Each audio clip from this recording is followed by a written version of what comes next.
What if I told you that right now, at this very moment, something is silently draining your energy? Not metaphorically, not symbolically, but at the deepest level of your psychological and energetic architecture. And what if Carl Jung identified exactly what these invisible drains are over 100 years ago? But almost nobody applied his discoveries to the one group of people who need them most. Empaths. Stay with me, because what you're about to hear will explain why you've been feeling exhausted, disconnected, and stuck. And more importantly, it will show you precisely what's been pulling your frequency down without your permission. Carl Jung said that what you resist persists, but he also discovered something far more unsettling. He found that what you tolerate consumes, and for empaths who tolerate more than any other psychological type, this consumption happens at a rate that most people cannot even fathom. Your frequency isn't just dropping because of one thing. It's being attacked from multiple directions simultaneously. And until you identify every single source, the drain continues. Here's the first one. And honestly, this alone accounts for more energetic damage than most empaths realize. According to Carl Jung's theory of psychic energy, every interaction is a transfer. He called it the flow of libido, not in the sexual sense, but as raw psychological life force moving between two people. And Jung discovered that when one person is consistently giving more energy than they receive, the psyche enters a state he called energetic depletion. Empaths do this constantly. They maintain relationships out of guilt. They respond to messages that make their stomach tighten. They keep channels open to people who only reach out when they need something. Every single one of these dead connections is an open wound in your energetic field. Not dramatic, not obvious, just a slow, quiet leak that never stops. And your frequency pays the price every single day. This is where Jung's research becomes genuinely disturbing. He identified a phenomenon he called psychic contagion, the unconscious absorption of another person's emotional state. Most people experience this mildly. They walk into a tense room and feel slightly uncomfortable. But empaths don't experience it mildly, they experience it totally. They don't just sense the tension, they become the tension. They metabolize other people's anger, grief, anxiety, and despair as if it were their own. And here's what Jung understood that changes everything. Your nervous system cannot distinguish between your pain and someone else's. It processes both identically, which means every unfiltered emotional absorption registers in your body as personal trauma. Your frequency doesn't just dip, it collapses. And it collapses under a weight that was never yours to begin with. But here's where it gets far worse than you think. Carl Jung called this the betrayal of the authentic self, and he considered it the single most destructive pattern in human psychology. For empaths, self-abandonment looks like saying yes when your entire body screams no. It looks like smiling through disrespect. It looks like minimizing your needs so someone else can feel comfortable.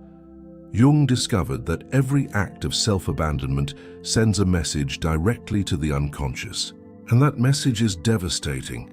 It says, I am not worth protecting, and your psychic field responds accordingly. It lowers its resonance to match the belief. Your frequency doesn't drop because the world is cruel. It drops because you agreed with the cruelty by refusing to defend yourself against it. And the fourth one is something almost no one talks about. According to Carl Jung's work on the anxiety archetype, empaths develop what he termed a prophetic hypervigilance because they've been blindsided before, because they've trusted the wrong person and paid catastrophic prices. Their nervous system rewires itself to expect devastation at all times. Peace becomes suspicious. Happiness becomes the calm before the storm. Love becomes the setup for the next betrayal. Jung understood that this isn't paranoia. It's a survival adaptation. But he also discovered that it's one of the most frequency-destroying patterns in existence. Because when your entire energetic system is braced for impact, it cannot expand, it cannot rise, it cannot resonate at the level your authentic self requires. You are essentially living in a permanent state of energetic contraction. And contraction and high frequency cannot coexist. It's psychologically impossible. What comes next is the one most empaths will recognize instantly, but have never been able to name. Carl Jung identified this as a shadow manifestation of the giver archetype. Empaths have built their entire identity around pouring out, giving love, giving time, giving energy, giving attention. But Jung discovered that the refusal to receive is not humility. It's a form of control. It's the unconscious belief that if you never need anything from anyone, you can never be disappointed. If you never accept help, you can never be let down. If you never open your hands to receive, no one can close them empty. But this pattern has a devastating energetic consequence. Jung called it the closed circuit of the psyche. Energy flows out, but nothing flows back in. And a system that only outputs without input doesn't just slow down. It eventually goes dark entirely. Your frequency needs reciprocity to sustain itself. Without it, depletion isn't a risk, it's a certainty. But here's where Jung's psychology intersects with something most people are completely unprepared to hear. According to Carl Jung's research on psychological projection, empaths have an extraordinary capacity to see potential in others.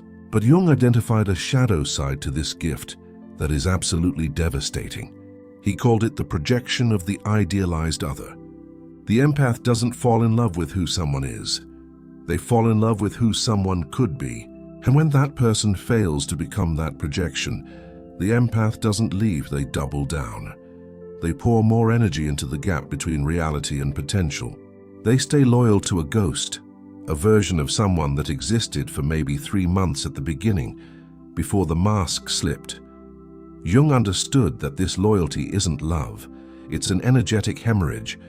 You are pouring your life force into an illusion, and every drop that goes into sustaining that illusion is a drop stolen from your own frequency. Your field doesn't just lower, it fractures, because it's trying to sustain something that doesn't actually exist. And now we arrive at the 7th. And this is the one that changes everything permanently. Carl Jung called this the most necessary and most avoided passage in all of human psychological development. He called it the ego death. And for empaths who have been through repeated cycles of betrayal and awakening, this death has already happened. You are not the person you were before the narcissist. You are not the person you were before the betrayal. You are not the person who believed everyone deserved unlimited chances. That version of you is gone. And Jung discovered that until you grieve that loss, fully, consciously, without resistance, your frequency remains anchored to a self that no longer exists.